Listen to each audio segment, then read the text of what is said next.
Hello, it's Robert Grant again. Today I wanted to speak on loyalty.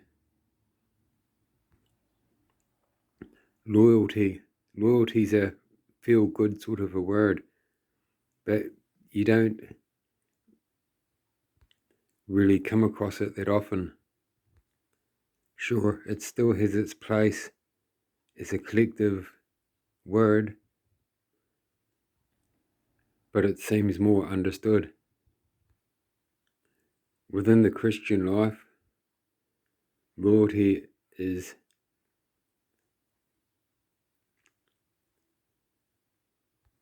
known, yet holds in the shadows of another word that's much similar. That word just happens to be faithful. Faithful to me is all your striving within the truth. You are seen, and whatever it is, you will be answered. And loyal, self-explanatory, is will stick with you no matter what, or is already at the other end waiting for you. In the Bible, loyalty is evident, yet not often named. The words, "I'll never leave you nor forsake you," the famous psalm, "Though I walk through the valley of the shadow of death, you are there, your rod guides me," and it's true in the words, "I'm your ever-present help." Yet in ways, loyalty is sort of, even within those verses, is lost to itself. In those few verses, it is God who is being loyal to us. At the same time, you could view that loyalty as love, which brings about God's loyal love.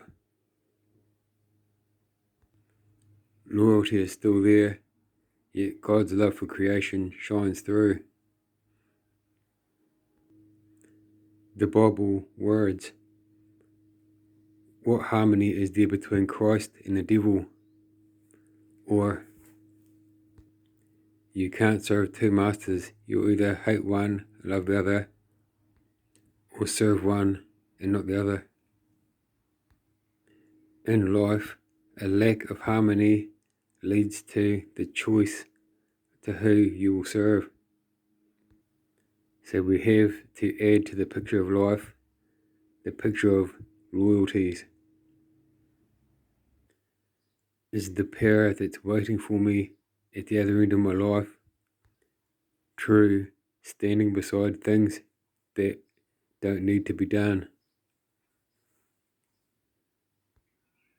As Jesus was loyal to God, laying down his own life, so should we be loyal to ourselves,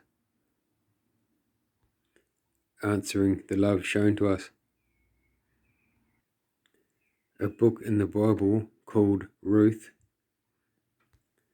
speaks of God's loyal love to a mother and a daughter-in-law's loyal love to her mother-in-law. A woman named Naomi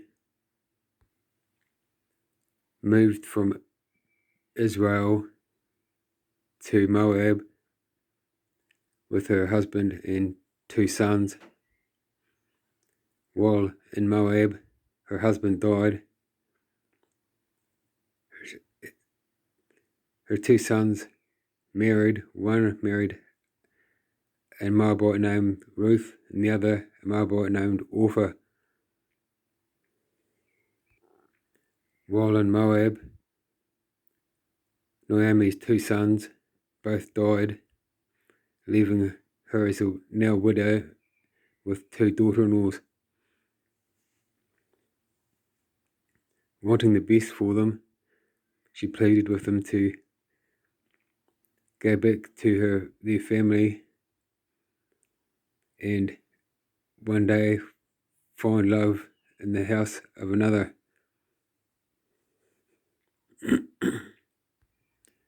One daughter-in-law kissed Naomi goodbye to go to her family.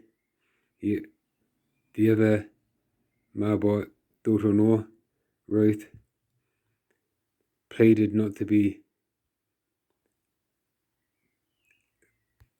pushed away, but left to travel this journey with her. Her heart was not to leave her mother-in-law to face life alone, but she was going to ensure that they both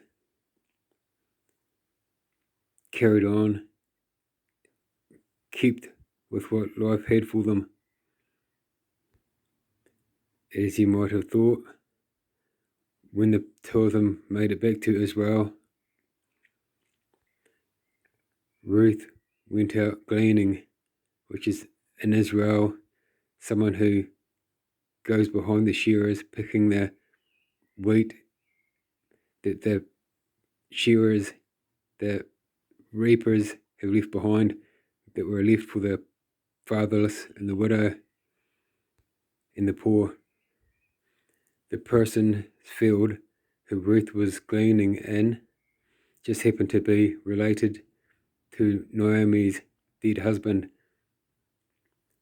which in Israel is called a guardian redeemer. The widow could give her daughter-in-law to a relation with the same last name who would continue the name so it is not lost in Israel.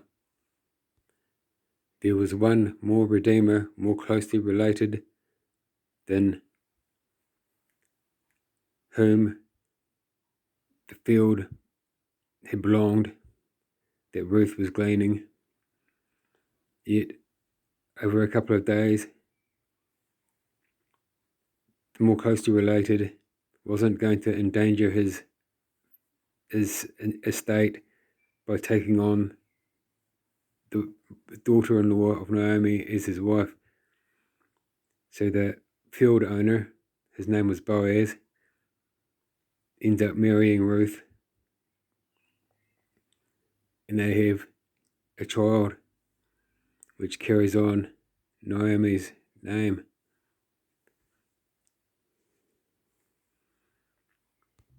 Naomi was searching for the Lord, yet in her grief she often felt unworthy.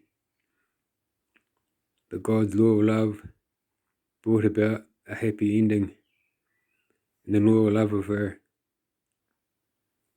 daughter-in-law gave life meaning. Thank you for listening.